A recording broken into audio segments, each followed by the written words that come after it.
আসসালামু আলাইকুম বন্ধুরা, আজকে রান্না করলাম আলু দিয়ে ডিম। রান্নাটা একটু অন্যভাবে করেছি। আপনারা এভাবে রান্না করেছেন কিনা কমেন্ট করে জানাবেন। আসুন আমি আপনাদের রান্নাটা দেখাই, আপনারা আমার সঙ্গে থাকুন।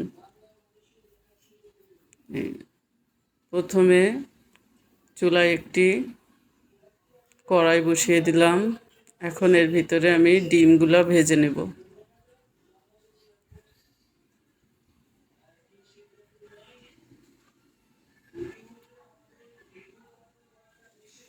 যে ডিমগুলা সিদ্ধ করে মাঝখান থেকে কেটে একটা একটা ডিম দুই ভাগ করে নিয়েছি।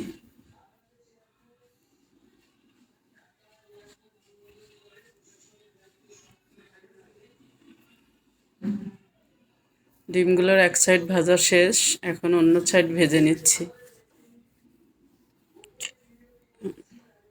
এখন চুলায় কড়াই বসিয়ে দিলাম এর ভিতরে পরিমাণ মতো তেল, দিলাম একটা তেজপাতা এবং লং, এলাচ, গরম মশলা দিয়ে দিলাম। এগুলো সুন্দর করে ভেজে নেব।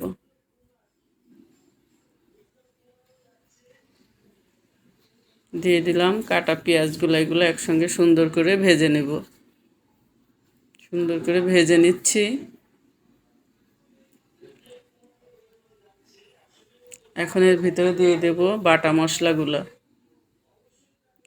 দিয়ে দিলাম আদা বাটা, রসুন বাটা, জিরা বাটা।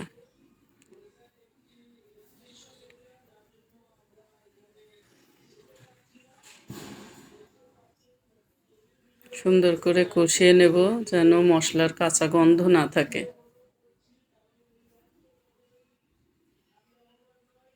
এখন দিয়ে দিলাম 1 টেবিল চামচ হলুদের গুঁড়া, 1 টেবিল চামচ মরিচের গুঁড়া।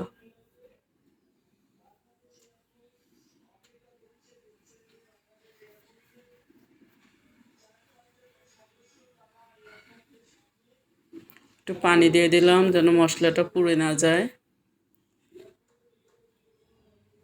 এখন কেটে রাখা আলুগুলো এর ভিতরে সুন্দর করে কষিয়ে নেব। আমার রান্না আপনাদের ভালো লাগলে লাইক, কমেন্ট, শেয়ার করে দিবেন।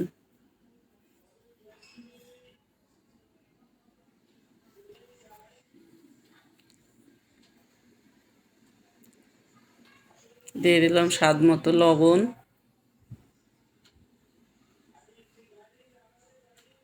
একটু পানি দিয়ে দিলাম, এই পানিতে আমার আলু সিদ্ধ হয়ে যাবে এবং সুন্দর করে কষিয়ে নেব। এখন 5 মিনিটের জন্য ঢেকে দিলাম। এখন ঢাকনা উঠে নেড়ে চেড়ে দিলাম, আমার পানি শুকিয়ে গেছে। এখন ঝোলের পানি দিয়ে দিলাম, ঢেকে দিয়েছিলাম। আলুগুলো আমার সিদ্ধ হয়ে গেছে। এখন এর ভিতরে আমি দিয়ে দেব ভেজে রাখা ডিমগুলো।